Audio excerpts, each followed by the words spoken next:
Tingnan nyo naman ang mandato sa first couple at ihambing natin kay Adam.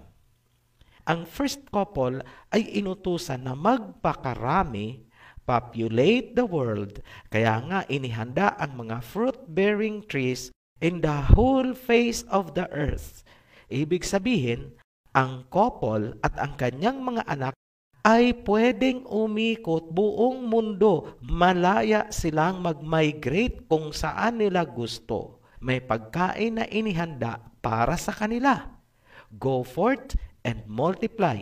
Ganyan din po ba ang sitwasyon ni Adam at Eve sa chapter 2? Basahin natin. Verse 5. Now no shrub had yet appeared on the earth, and no plant had yet sprung up, for Elohim had not sent rain on the earth, and there was no one to work the ground. So ano po yung expectation? Dapat may magtatrabaho sa lupa para magtumubo yung mga halaman. So tama po ba ang interpretation natin na expected sina Adam na magtanim?